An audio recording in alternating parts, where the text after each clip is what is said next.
Histoire de Marseille, c'est le podcast qui parle des petites histoires comme de la grande histoire de Marseille. Bienvenue à notre podcast. Aujourd'hui, nous allons parler de Dominique Piazza, un Marseillais qui a révolutionné le monde de la correspondance en inventant la carte postale photographique.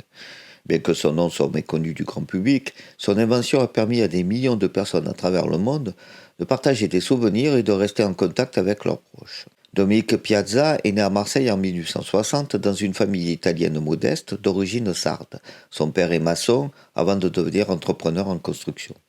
C'est un petit maraudeur qui court dans les roues de la cité et travaille pour aider sa famille à survivre. Il grandit dans le quartier de pêcheurs d'Andoum à Marseille. Il a gravi les échelons professionnels en commençant comme commis chez un importateur de raisins secs avant de devenir un homme d'affaires prospère. À la fin de la Première Guerre mondiale, Dominique Piazza se retrouve seul à diriger la société. Il la vend en 1922 après 49 ans d'activité.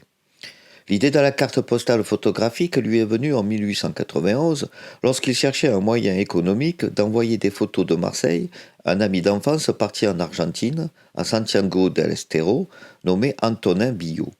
Ce dernier lui en demandait par nostalgie des photos de Marseille. Pour réaliser son idée, Piazza a imprimé plusieurs photos de Marseille en format réduit sur un même carton, laissant un espace pour écrire quelques mots.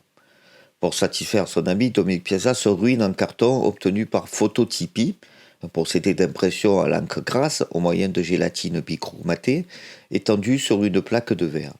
Procédé alors en vigueur, comme il le raconte un journaliste de Paris Soir dans l'édition du 4 août 1941.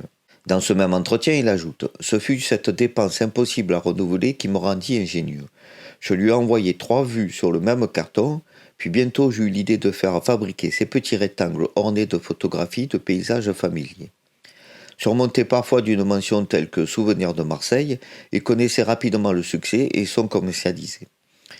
La première carte postale photographique française était née. Il a ensuite commercialisé ses cartes à Marseille avec un grand succès.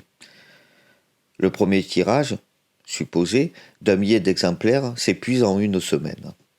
Malheureusement, Piazza n'a pas déposé de brevet pour son invention, ce qui a permis à de grands éditeurs de s'approprier son idée et de la produire à grande échelle. Tenté un instant par l'aventure commerciale, Piazza crée une société d'édition. Alors que la loi du dépôt légal du 29 juillet 1881 fait l'obligation pour les éditeurs de déposer des exemplaires de cartes postales et de photographies à la Bibliothèque nationale, il ne dépose ni marque ni brevet. Rapidement, son idée est reproduite par des grandes maisons d'édition, rien ne leur interdit et il dispose de moyens plus importants que ceux du comptable.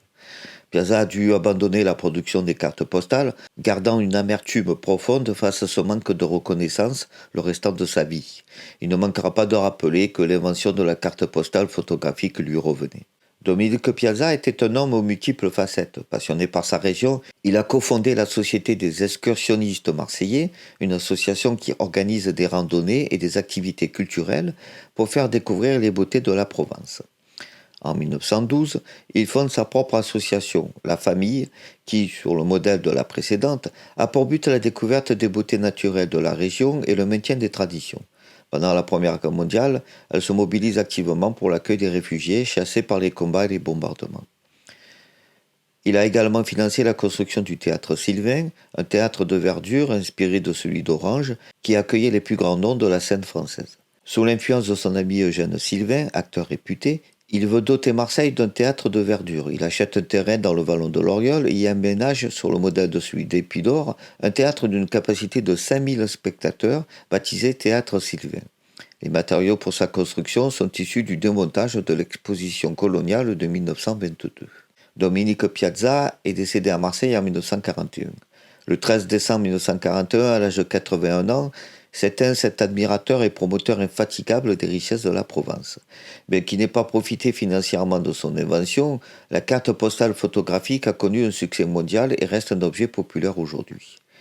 L'histoire de Piazza nous rappelle l'importance de protéger ses innovations et de ne jamais abandonner ses rêves, même face à l'adversité. Dominique Piazza, l'inventeur de la carte postale photographique, est un exemple de l'ingéniosité et de la créativité marseillaise.